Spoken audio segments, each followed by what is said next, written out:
기도하시겠습니다. 거룩하신 하나님 아버지, 오늘도 거룩한 주일을 보내게 하시고 이 저녁 찬양 예배로 하나님께 영광 돌리게 하시니 감사드립니다.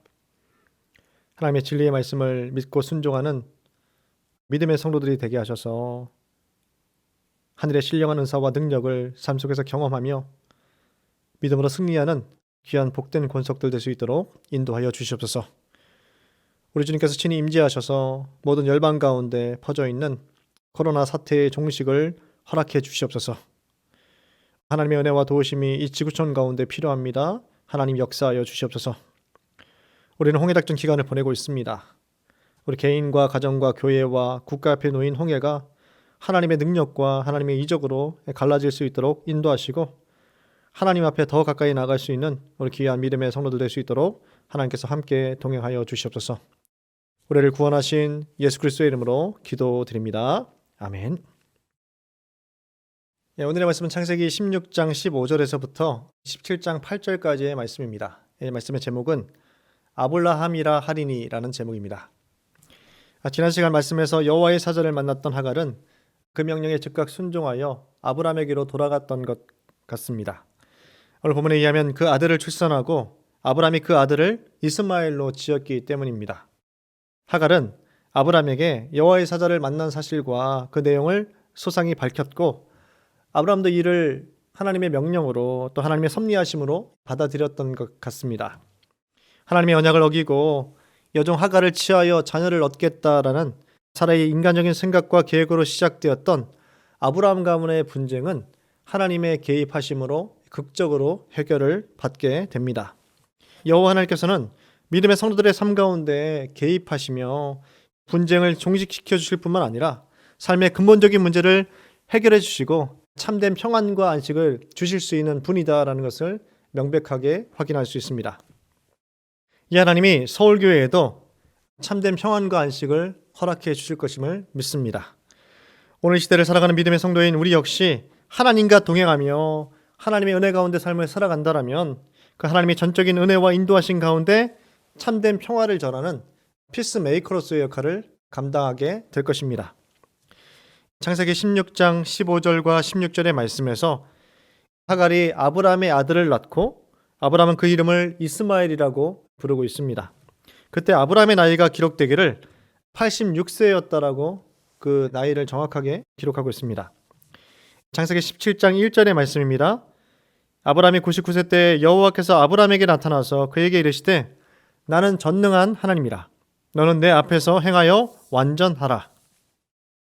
이 하갈을 통해서 이스마엘을 낳은 지 13년의 시간이 지난 후에 여호와 하나님께서 아브라함에게 다시 현현하고 계십니다. 그리고 여호와 하나님께서 스스로 자신을 드러내시면서 자기 계시를 하고 계십니다. 나는 전능한 하나님이라. 그러면서 아브라함에게 너는 내 앞에서 행하여 완전하라라고 요구하고 계십니다. 여기서 99세는 아브라함이 하란을 떠난 지 24년째가 되는 해이고 하갈이 이스마엘을 낳은 지 13년째가 되는 해였습니다. 그런데 흥미로운 부분이 있습니다. 이스마엘의 출생 이후에 13년의 시간을 건너뛰고 있다라는 사실이죠. 이는 그 시간 동안 하나님의 계시가 없었다라는 것을 암시해주고 있습니다. 장시간 동안 하나님의 계시가 임하지 않았다라는 것에 우리는 이 말씀을 주목할 필요가 있다라는 것이죠. 그렇다면 이렇게 장시간 하나님의 계시가 임하지 않았다라는 것은 어떤 의미가 있겠습니까? 오늘 말씀의 후반부의 내용들을 통해서 추측해 본다면 언약을 인간적인 방법으로 대체하려 했던 불순종에 대해서 이 아브라함의 불순종에 대해서 죄책에 대한 징계의 시간으로 볼 수 있습니다. 동시에 하나님께서 아브라함의 믿음을 일깨우시는 인고와 인내의 시간, 바로 참회의 시간으로 여길 수 있습니다. 또 하나님의 때와 계획을 위한 하나님이 예정하신 시간을 위해 필요한 기다림의 시간이었다는 것을 우리는 확인할 수 있습니다. 세 가지 의미를 지니고 있죠. 징계의 시간, 또 인내와 인고의 시간, 또 하나님 입장에서의 그 카이로스의 시간이다라는 것을 확인할 수 있습니다. 첩경이란 단어가 있습니다. 그 뜻은 가깝게 질러서 가는 빠른 지름길, 또 어떤 일에 이르기 쉽고 가장 빠른 방법을 가리킬 때 이 단어가 사용되고 있습니다. 이 표현은 어원은 다음과 같습니다. 중국 당나라 시기에 노장용이라는 사람이 있었는데 그는 속과에 급제했지만 관리로 임명되지 못하였다고 합니다. 자신의 능력으로는 대가까지 치러가며 간직에 오른다라는 것을 쉽지 않음을 깨달았습니다. 그래서 그는 일부러 장안 부근에 있는 종남산으로 가서 은둔하면서 기회를 엿보았습니다. 이렇게 은둔하다 보니 은자를 고상한 사람으로 숭배하였던 당시의 시대의 풍습에 따라 어느덧 그는 주위 사람들의 주목을 받게 되었고 드디어 관리로 임명되게 되었습니다. 그 후에 사마승정이라는 사람이 또 종남산에 은둔했다가 그 역시 조정으로부터 부름을 받게 됩니다. 그러나 정작 그는 관직의 뜻이 없었기 때문에 다시 은둔하기로 결정합니다. 그를 성밖까지 전송한 사람은 다름 아닌 노장용이었습니다. 노장용은 종남산을 가리켜서 사마승정에게 이야기하죠. 참 좋은 산이지 않습니까? 참 영험한 산이지 않습니까? 라고 묻습니다. 이에 사마승정은 말합니다. 글쎄 대단히 영험하지. 다만 출세의 첩경일 뿐이지라고 이야기한 것이죠.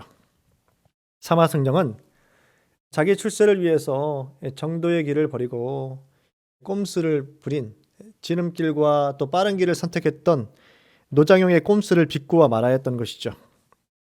그런데 하나님은 아브라함을 이끄시면서 아브라함의 인생 가운데 주어진 시간을 이렇게 꼼수에 의한 첩경을 허락하시는 것이 아니라 반드시 아브라함에게 필요한 과정을 밟고 지나가게 하고 계시다는 것을 오늘 말씀은 우리에게 증거해 주고 있습니다.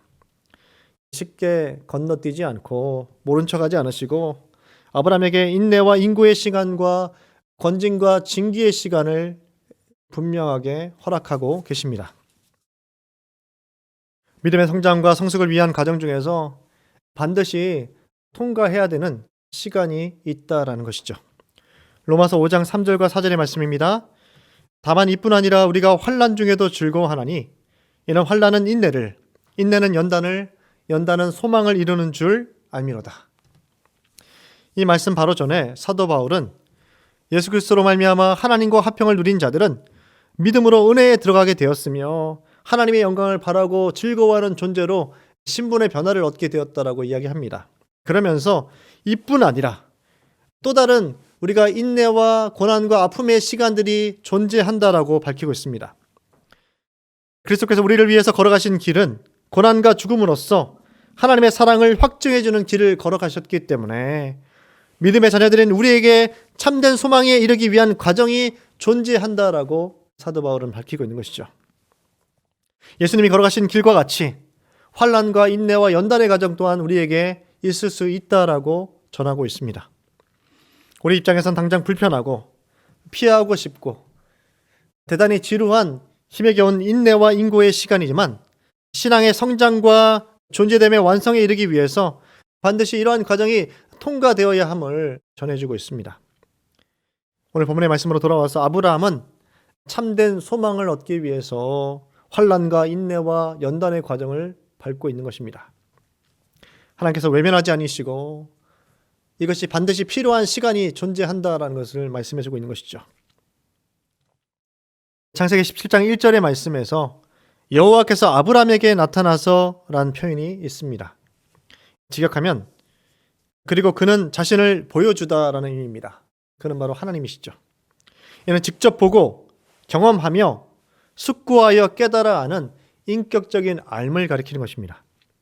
여호와께서 자신을 보여주시되 아브라함이 직접 경험하여 구체적으로 깨달아 알도록 자신을 보여주셨다, 드러내셨다라는 의미를 갖고 있는 것이죠. 하나님께서 자신을 친히 보여주신 이유는 무엇이겠습니까? 아브라함에게 이젠 참회의 시간이 되었고 사례를 통한 이삭의 출생 약속이 임박했다라는 하나님의 카이로스의 때가 드디어 되었다라는 것을 확증해 주시기 위해서인 것이죠. 오늘 우리의 신앙은 어떤지 점검해 보았으면 좋겠습니다. 하나님을 막연하게 피상적으로 단지 부모님들의 신앙을 계승하여서 어쩔 수 없이 하나님을 믿는 것이 아니라 아브라함이 하나님을 만난 것처럼 하나님을 우리 개인이 각자 개인이 인격적으로 체험하는 그 하나님과의 사귐이 있는 그 신앙이 되어야 하겠습니다. 그리고 하나님은 스스로를 전능하신 하나님으로 계시하고 계십니다. 엘샤다이라는 단어를 표현하고 있는 것이죠. 이는 자기 충족적인 하나님을 가리키는 것입니다. 주로 이 명칭은 언약과 관계되어서 사용되어 왔습니다. 그 언약에 신실하신 하나님께서는 하나님의 자녀들에게 이 언약을 주실 뿐만 아니라 이 언약을 이루실 수 있는 힘과 권능을 지니신 분이다라는 것을 강조해주고 있는 것이죠.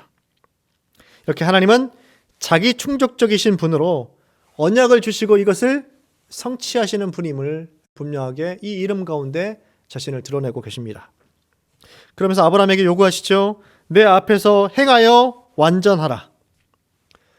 이것을 직역하면 내 앞에서 걸어가라.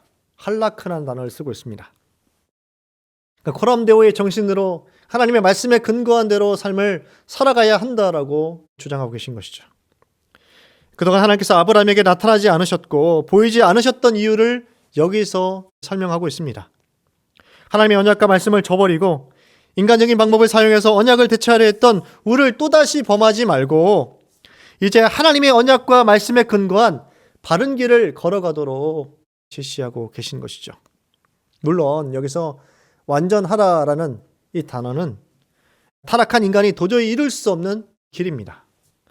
여기서 요구되어지는 완전이라는 것은 무한성을 지니신 하나님의 완전하심이 아니라 완전을 지향하기 위한 노력을 가리키고 있습니다.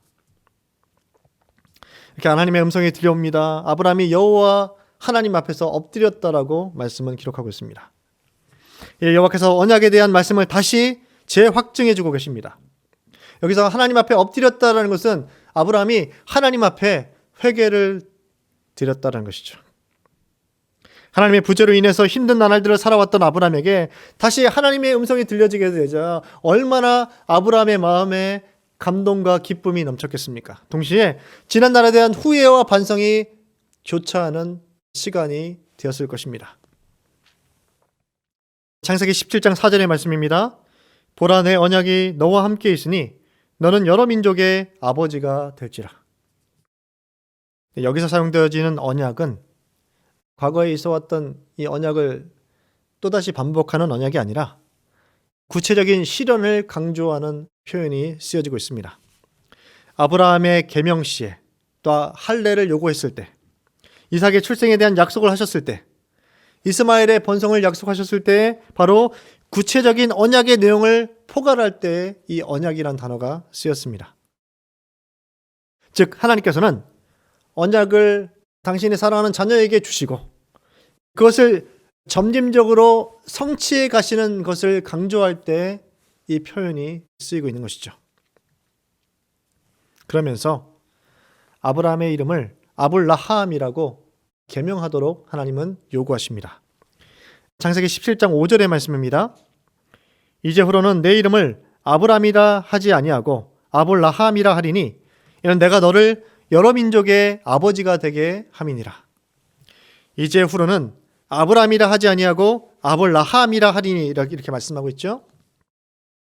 이름은 그 사람의 정체성과 그 사람의 존재됨을 가리킵니다. 이는 하나님이 거듭난 존재로 하나님이 쓰시는 존재로 점진적으로 이 아브라함을 변화시켜 가시겠다라는 것을 함축해주고 있는 것이죠. 하나님은 아브라함을 여러 민족의 아버지가 되게 하시겠다라고 말씀하고 있습니다. 그의 이름과 같이 그의 사명으로 부르시고 계십니다. 이 표현은 완료형으로 두 가지 의미를 다 함축하고 있는 것이죠. 첫째로 하나님께서 아브라함에게 열국의 아비가 된 것을 선포하시는 현재 완료의 의미가 있는 것이죠. 그러니까 아브라함이라는 이름으로 이제 살게 하시겠다라는 것이죠. 또 두 번째로 그는 열국의 아비란 직분을 이미 소유한 자가 되었다라는 미래 완료형으로 쓰이고 있습니다. 아브라함의 이름이 바뀐 완료형과 또 이제 아브라함이 그 이름에 맞는 미래의 삶을 이미 이루게 되었다라는 것을 동시에 포함하고 있는 것이죠. 여러 민족이란 표현은 나라들의 풍부함, 나라들의 격동이라는 의미를 지니고 있습니다. 창세기 12장 2절의 언약이 확장되면서 아브라함에게만 이 언약이 있는 것이 아니라 아브라함의 후손들에게도 이 언약이 이어지고 있다라는 언약의 확장성을 여기서 설명해 주고 있는 것이죠. 큰 민족이 아브라함 당대에만 이루어지는 것이 아니라 아브라함 후대에게도 이것이 이어져서 그 후손들에게 성취될 것이다 라는 것을 언약의 확장성을 말씀해주고 있습니다. 실제로 아브라함은 역사 가운데 이스라엘 민족뿐만 아니라 아랍족 속에 또 조상이 되었습니다. 그래서 오늘날까지 큰 세력을 형성하게 되었던 것이죠. 또 구속사적인 의미에서 그리스도 안에서 언약의 축복을 나눠 가지게 된 모든 자손은 아브라함의 영적 후손이 되었습니다. 5절 말씀에 이제 후로는 이라는 표현으로 시작되고 있습니다. 하나님은 아브라함의 삶을 정리하고 아블라함으로서 새로운 삶을 살아야 한다라고 정확한 아브라함 인생의 터닝포인트, 전환기를 맞이하게 하십니다. 단순한 호칭의 의미를 넘어서서 삶의 전반적인 환경과 소원과 가문과 사명과 관련된 사항을 반영해서 아브라함 생애의 중요한 전환기를 맞이하게 된 것이다라고 선언하고 계십니다. 성경의 주요 인물들은 이렇게 하나님을 만나서 이름을 계명하는 일들이 자주 드러나고 있습니다. 야곱은 이스라엘로 이름이 바뀌었죠. 시몬은 베드로로 이름을 계명하였습니다. 사울도 바울로 이름을 계명하게 되었죠. 이들은 이렇게 새로운 존재로 새로운 생애의 대전환기를 맞이했던 것처럼 이것이 아브라함 때부터 이것이 이루어지고 있다는 것이죠. 아브라함의 계명 이후에 구체적으로 확장된 언약의 내용들이 6절부터 8절까지 기록되고 있습니다. 먼저 언약을 주시는 주체자가 누구인지 계속해서 이 말씀들 가운데 기록하고 있습니다. 2절과 4절과 5절과 6절과 7절과 8절에 이 모든 언약의 주체자가 바로 하나님 당신이심을 밝히고 계십니다. 하나님께서 주체가 되셔서 이 풍성한 열매, 번성케 되어지는 열매를 맺게 하시겠다라고 2번이나 말씀하고 계십니다. 또 아브라함의 씨를 통한 열방의 번영을 약속하십니다. 많은 왕이 아브라함의 후손 중에서 나타날 것임을 약속하시면서 이것이 바로 예수 그리스도께까지 이어지는 완전한 왕국을 이루게 될 것이다라고 언약하고 계시죠. 또 하나님이 주시는 번성과 열왕에 대한 언약이 소멸되지 않고 이것이 성취될 뿐만 아니라 1차적으로 혈통적인 자손들과 2차적으로 영적인 자손들에게 이 언약이 이어져서 이 축복이 계승되게 될 것이다라고 말씀하십니다. 너와 내 후손의 하나님이 되리라라고 우리의 하나님이 되시는 근거가 여기에 등장하고 있습니다. 가나안 땅에 대한 물질적으로 영적인 가나안 땅에 대한 약속과 이 영원한 기업이 되어주시겠다라고 시간적인 제한이 없는 이 모든 축복을 누리게 될 것이다라고 하나님께서는 약속하고 계십니다. 말씀을 마치겠습니다. 아브라함이 받은 구체적인 언약이 모든 역사 가운데 믿음의 자녀들에게 이루어졌습니다. 또 지금도 우리가 받아들이고 있습니다. 우리가 누리고 있는 자녀됨의 권세와 약속은 바로 하나님이 아브라함에게 시작하셨던 이 언약에 근거하고 있다는 것을 오늘 말씀은 우리에게 증거해주고 있습니다.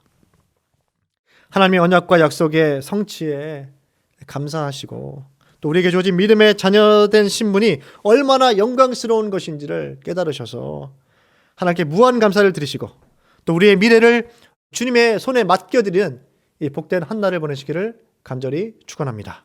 기도하겠습니다. 거룩하신 하나님 아버지, 은혜와 사랑에 감사드립니다. 우리를 하나님의 자녀 삼아 주시고 믿음의 자녀로서 주어진 약속과 이 번영의 복을 오늘 말씀을 통해서 돌아보게 하시니 감사합니다. 아브라함과 언약을 맺으시고 그의 이름을 번성케 하신 하나님, 또 그 언약을 완성하신 하나님, 우리의 부족함에도 불구하고 하나님이 우리를 점진적으로 믿음의 자녀로 합당한 존재로 변화시켜 주실 것임을 믿습니다. 우리의 믿음의 근거가 우리 스스로가 아닌 하나님으로부터 주어진 것이라는 것을 확인하게 하시니 감사드립니다. 이 약속의 말씀을 붙잡고 이 답답한 오늘의 현실을 살아가면서 믿음으로 승리할 수 있는 귀한 믿음의 권속들 될 수 있도록 역사하여 주시옵소서. 우리를 사랑하셔서 자녀 삼아주신 우리 구주 예수 그리스도의 이름으로 기도드립니다. 아멘.